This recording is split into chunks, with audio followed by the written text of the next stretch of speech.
Velamal Bodhi campus in 40 days NEET crash course. Call 7092501111. Mathiyazhagan, தமிழக வெற்றி கழகத்தை பொறுத்த வரைக்கும் யாரோட கூட்டணி வைக்க போறாங்க, தமிழக வெற்றி கழகத்தோடு யார் யாரெல்லாம் கூட்டணிக்கு வரதுக்கான வாய்ப்பு இருக்கு அப்படிங்கிற ஒரு எதிர்பார்ப்பு எழுந்திருக்கக்கூடிய நிலையில, ஆனா அரசியல் கட்சிகளை பொறுத்த வரைக்கும் விஜய் அப்படிங்கிறவரு இப்போ வரைக்கும் அன்டெஸ்டட் ஓட்டா இருக்கிறார். ஒருவேளை தேர்தலுக்கு பிறகு விஜய் பெறக்கூடிய வாக்குகளை வைத்தும் கூட சில மாற்றங்கள் நிகழ்வதற்கான வாய்ப்புகள் இருக்கு அப்படின்னு அரசியல் களத்துல பேசப்படுது. அதற்கான வாய்ப்புகள் களத்துல எப்படி இருக்கு, தமிழக வெற்றி கழகம் இதை எப்படி பாக்குறாங்க? இந்த சேலம் நிகழ்ச்சிக்கு பிறகாக தமிழக வெற்றி கழகத்தோடு கூட்டணி வரத்திற்கு சில கட்சிகள் முன்வர வாய்ப்பு இருக்கா? விஜயை பொறுத்த வரைக்கும் தங்களுடன் வருபவர்களுக்கு ஆட்சியிலும் பங்கு, அதிகாரத்திலும் பங்கு என்ற ஒரு பிரகடனத்தை விஜய் ஏற்கனவே செய்துவிட்டார். அதாவது தமிழகத்தை பொறுத்த வரைக்கும் இரண்டு கட்சிகளும் சொல்வது என்பது, குறிப்பாக திமுக சொல்வது என்பது மத்தியில் கூட்டாட்சி, மாநிலத்தில் சுயாட்சி. இதுதான் அவர்களினுடைய ஒரு பிரகடனம். அதிமுகவும் அதே போன்ற நிலைப்பாடுதான். ஆனால் விஜய் கட்சி ஆரம்பித்த உடனேயே அறிவித்து விட்டார், எங்களுடன் வருபவர்களுக்கு அரசில் அங்கம் அளிக்கப்படும், கூட்டணி கட்சிகளுக்கும் இடம் அளிக்கப்படும் என்ற ஒரு கருத்தை விஜய் கூறியிருந்தார். அப்படி விஜய் கூட்டினாலும் கூட தற்பொழுது வரை எந்த கட்சியும் விஜய் கட்சியுடன் கூட்டணி வைப்பதற்கு வரவில்லை.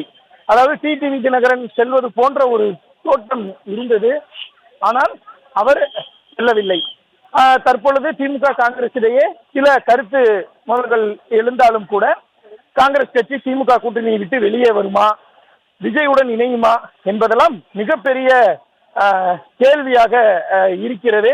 அது எந்த அளவிற்கு சாத்தியம் என்ற ஒரு கேள்வியும் இருக்கிறது. அதே போல மற்ற கட்சிகளை பொறுத்த வரைக்கும் பெரும்பாலான கட்சிகள் விஜயை விமர்சித்தே வருகின்றன. கம்யூனிஸ்ட், இரண்டு கம்யூனிஸ்ட் கட்சிகளாகட்டும், திருமாவளவன் அவர்களாகட்டும், விஜயினுடைய கொள்கைகளை, தாவேக்காவுடைய கொள்கைகளை தொடர்ச்சியாக விமர்சித்து வருகிறார்கள்.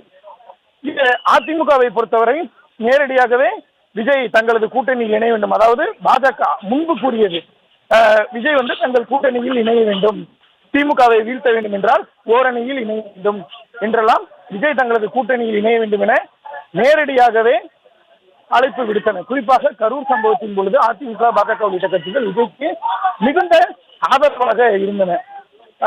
கரூர் சம்பவத்தில் முழுக்க முழுக்க பாஜக, அதிமுக உள்ளிட்ட கட்சிகள் விஜய்க்கு ஆதரவாக இருந்தன. தற்பொழுது அந்த நிலைப்பாடு மாறி இருக்கிறது. கம்யூனிஸ்ட் கட்சிகளை பொறுத்த வரைக்கும் அவர்கள் விஜயுடன் சேருவதற்கு வாய்ப்பு என்பது கிடையாது. அவர்கள் திமுக கூட்டணியிலேயே நீடிப்பதாக தெரிவித்து விட்டார்கள். பிசிகாவும் அதே போன்ற ஒரு நிலைப்பாடு தான் இருக்கிறது. காங்கிரஸ் கட்சியை பொறுத்த வரைக்கும் சில கருத்து மோதல்கள் தற்பொழுது இருந்தாலும் கூட கூட்டணி முறிவு அளவிற்கு அது செல்லுமா என்ற கேள்வி மிகப்பெரிய கேள்வி. அவ்வாறு நடக்குமா என்பதெல்லாம் மிகப்பெரிய ஒரு கேள்வியாக இருக்கிறது. பல கட்சிகள் கூட்டணியில் இணைந்து விட்டன. இரண்டு கட்சிகள் தான் தற்பொழுது கூட்டணி இல்லாமல், தேமுதிக, பாமக இரண்டு கட்சிகள் தான் இருக்கின்றன. அவர்களும் என்ன முடிவெடுக்க போகிறார்கள் என்பதையும் பொறுத்து தான் பார்க்க வேண்டும். Velamal Bodhi campus in 40 days NEET crash course. Call 7092501111.